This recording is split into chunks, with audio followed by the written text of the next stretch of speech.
Hi friends. சின்ன மருமகள் serial பார்த்தீங்கன்னா, ஒரு வழியா பார்த்தீங்கன்னா, சேதுவும், ராஜாவும் பார்த்தீங்கன்னா, அந்த ரவுடிங்கள அடிச்சு பார்த்தீங்கன்னா, தமிழ்ச்செல்விய காப்பாத்தி, சரி நீங்க பத்திரமா வீட்டுக்கு போங்க அப்படின்னு சொல்லிட்டு பார்த்தீங்கன்னா, அனுப்பிச்சு வைக்கிறாங்க. சரி கிளம்பலாம் அப்படின்னும்போது பார்த்தீங்கன்னா, அங்க காட்டுச்சி அம்மன் வர்றத பார்த்து ராஜாங்கம் பார்த்தீங்கன்னா, "அம்மா உங்கள தான் நான் பார்க்க வரணும்னு சொல்லிட்டு இருந்தேன். நீங்களே வந்துட்டீங்கம்மா" அப்படின்னு சொல்லிட்டு ராஜாங்கம் சொல்றாங்க.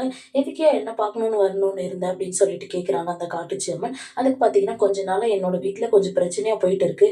அதுக்காக தான்மா" அப்படின்றாங்க. "சரியா நான் உன் வீட்டுக்கு வரேன். உன் வீட்டு பூஜை ரூம எனக்கு காட்டு. நான் உனக்கு அதில என்ன பிரச்சனைன்னு சொல்லிட்டு நான் சொல்றேன்" அப்படின்னு சொல்லிட்டு காட்டுச்சி அம்மன் சொல்லுது. சரின்னு சொல்லிட்டு பார்த்தீங்கன்னா, ராஜாங்கம் பார்த்தீங்கன்னா, அந்த அம்மாவ வீட்டுக்கு கூட்டு வந்துட்டு பூஜை ரூம காட்டுறாங்க. "சரியா உன்னோட குழம்பத்தெல்லாம் மனசுல நினைச்சுக்கின்னு, நீ அந்த வீட்டு விளக்க ஏத்து" அப்படின்னு சொல்லிட்டு சொல்றாங்க. ராஜாங்கமும் பார்த்தீங்கன்னா, தமிழ்ச்செல்வி அந்த கருப்புசாமி கோயில்ல பார்த்தீங்கன்னா, தமிழ்ச்செல்வி எந்த தப்பும் பண்ணல. செய்யாத தப்புக்கு தண்டனை அனுபவிச்சிருக்கா அப்படின்னு சொல்லிட்டு சொல்லுச்சு. அதுக்கு யார் காரணம்னு சொல்லிட்டு எனக்கு தெரியணும் அப்படின்னு சொல்லிட்டு பார்த்தீங்கன்னா, ராஜாம்மா விளக்க கொளுத்துறாங்க. அதில பார்த்தீங்கன்னா, ஈஸ்வரி, சித்ரா, ஐஸ்வர்யா 3 பேரும் தெரியிறாங்க. இத பார்த்தீங்கன்னா, காட்டுச்சி அம்மன் கிட்ட சொல்றாங்க. அவங்க 3 பேரையும் வர சொல்லு அப்படின்னு சொல்லிட்டு சொல்றாங்க. அப்ப பார்த்தீங்கன்னா கூப்பிடுறாங்க. அப்ப ஐஸ்வர்யாவ பார்த்துட்டு, இதுக்கெல்லாம் காரணம் யாரு அப்படின்னு சொல்லிட்டு பார்த்தீங்கன்னா, கழுத்த புடிச்சு கேட்குறாங்க.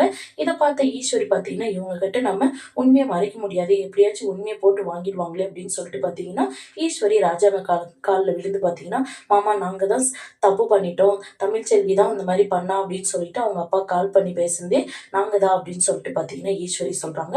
ராஜாங்க பார்த்தீங்கன்னா கோவமா, இது இந்த மாரி தப்பெல்லாம் நீங்க தான் பண்ணிட்டு, பாவம் அந்த புள்ளைய வீட்ட விட்டு அனுப்ப வச்சுட்டீங்களே அப்படின்னு சொல்லிட்டு பார்த்தீங்கன்னா கோவப்படுறாங்க. இந்த சீரியல் எப்படி இருந்தா நல்லாருக்கும்னு சொல்லி கமெண்ட் பண்ணுங்க. இந்த வீடியோ புடிச்சிருந்தா லைக் பண்ணுங்க, ஷேர் பண்ணுங்க, சப்ஸ்கிரைப் பண்ணுங்க. Thank you.